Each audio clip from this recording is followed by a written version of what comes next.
Tu garderas dans une paix parfaite l'esprit qui s'appuie sur toi, car il se confie en toi. Ésaïe 26, verset 3. Tu garderas dans une paix parfaite l'esprit qui s'appuie sur toi, car il se confie en toi. Ésaïe chapitre 26, verset 3. Tu garderas dans une paix parfaite l'esprit qui s'appuie sur toi, car il se confie en toi. Ésaïe 26, verset 3. Bonjour bien-aimé, c'est l'heure de la prière et de la repentance.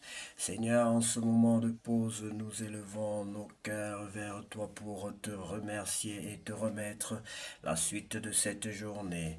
Père bienveillant, merci pour ta main qui nous a guidés ce matin. Merci pour ta grâce et ton amour fidèle. Nous te confions d'après l'après-midi qui s'annonce. Très bien, donne-nous discernement, force et paix intérieure. Aide-nous à rester concentrés sur l'essentiel et à porter ta lumière dans ce que nous faisons. Ta parole nous soutient. Tu garderas dans une paix parfaite l'esprit qui s'appuie sur toi, car il se confie en toi. Ésaïe 26, verset 3. Bien-aimés, nous devons garder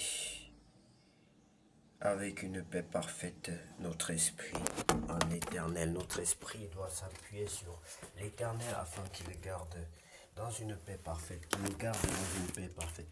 Et c'est que ça veut dire, bien-aimé, nous ne sommes pas parfaits, mais c'est l'éternel Dieu qui peut nous rendre parfaits. C'est en nous appuyant sur lui, bien-aimé, que nous allons connaître la perfection. Oui, bien-aimé, si tu sais que tu n'as pas encore reçu le Seigneur Jésus-Christ dans ta vie comme ton sauveur personnel et ton Seigneur et que tu veux le faire, je vais te demander donc de prier après moi. Tu vas répéter cette prière après moi, bien-aimé. Seigneur Jésus-Christ, je reconnais que je suis un pécheur. Seigneur Jésus-Christ, je reconnais que je suis un pécheur. Seigneur Jésus-Christ, d'un cœur repentant, je reconnais que je suis un pécheur. Pardonne-moi. Seigneur Jésus-Christ, d'un cœur repentant, je reconnais que je suis un pécheur. Pardonne-moi. Fais de moi ton enfant, Seigneur. Fais de moi ton enfant, Seigneur. Je veux naître de nouveau, Seigneur. Je veux naître de nouveau, Seigneur. Je veux naître de nouveau. Je veux naître de nouveau, Seigneur. Je veux naître de nouveau, j'en ai marre des problèmes de cette vie. Je veux une vie nouvelle. Je veux une vie régénérée. Je veux une nouvelle vie. Donne-moi une nouvelle vie, Seigneur. Donne-moi une nouvelle vie. Sois le maître de ma vie. Je t'invite dans mon cœur. Je t'invite dans ma vie comme mon sauveur personnel. Viens et sois mon Dieu. Viens et sois les fleuves d'eau vive dans lesquels je baignerai. Viens et sois ma source d'eau vive. Viens et sois le feu qui tourne autour de moi et qui me protège. Viens que tes anges campent autour de moi et m'arrachent de tout danger. Je t'en supplie, Seigneur Jésus-Christ. C'est au nom de Jésus Père Saint que j'ai prié. Amen. Bien-aimés, nous allons lire la parole de Dieu dans le livre de Genèse chapitre 3. La tentation et la chute. Le serpent était le plus rusé de tous les animaux des champs que l'Éternel Dieu avait fait. Il dit à la femme, Dieu a-t-il réellement dit, vous ne mangerez pas de tous les arbres du jardin? La femme répondit au serpent, nous mangeons du fruit des arbres du jardin, mais quant au fruit de l'arbre qui est au milieu du jardin, Dieu a dit, vous n'en mangerez point et vous n'y toucherez point, de peur que vous ne mouriez. Alors le serpent dit à la femme, vous ne mourrez point, mais Dieu sait que le jour où vous en mangerez, vos yeux s'ouvriront et que vous serez comme Dieu, connaissant le bien et le mal. La femme vit que l'arbre était bon à manger, agréable à la vue, et qu'il était précieux pour ouvrir l'intelligence.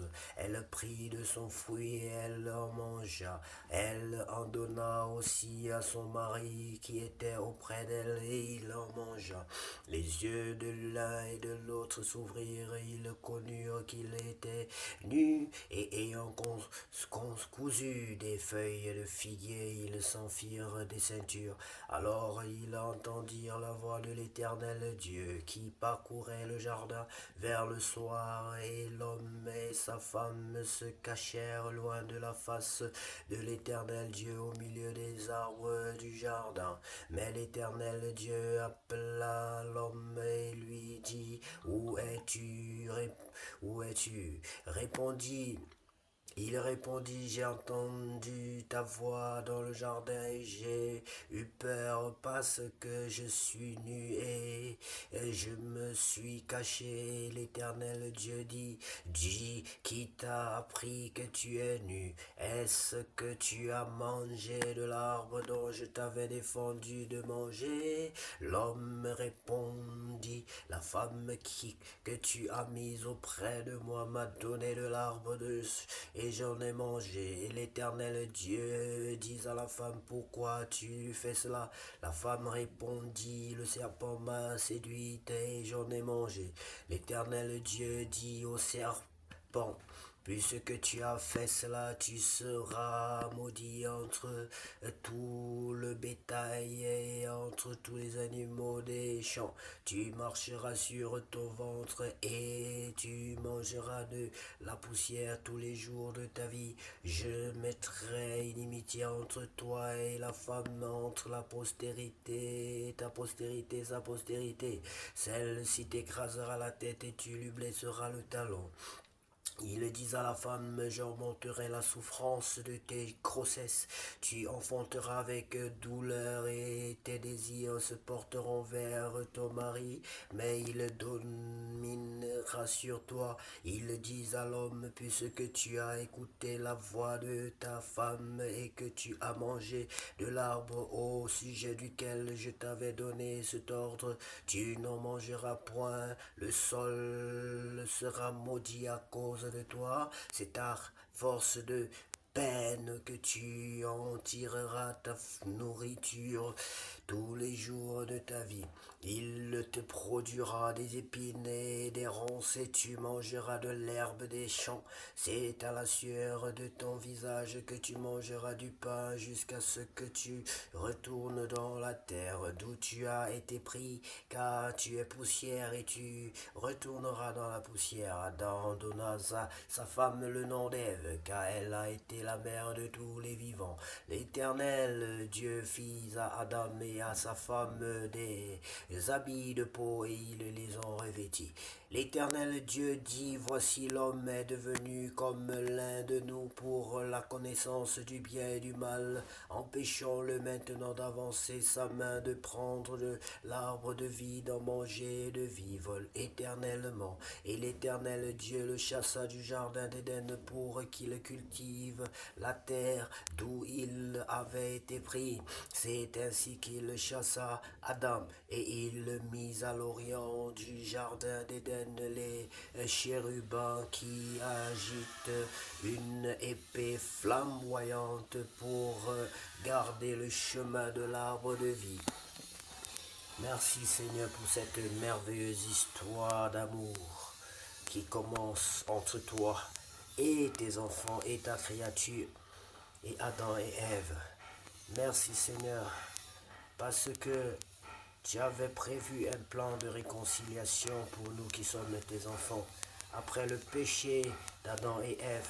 Et c'est grâce à ce plan de sauvetage, ton plan d'amour, ton plan de sauvetage que je suis aujourd'hui ton enfant, que je suis à l'abri des griffes du diable, de la sorcellerie, que je suis à l'abri de la sorcellerie satanique, que je suis à l'abri du mal, que je suis à l'abri de Satan. C'est grâce à ton plan de sauvetage, ton plan d'amour. Et je te dis merci pour moi et pour mon enfant, pour tous ceux que je connais, pour mes amis, mes frères et tous ceux qui nous suivent. Que Dieu te bénisse. Bien-aimé, toi qui suis la parole, qui écoute la parole de Dieu, qui la met en pratique. Que cette journée soit la plus belle de toutes les journées vécues sur cette terre. Au nom puissant de Jésus-Christ, nous avons ainsi prié. Amen.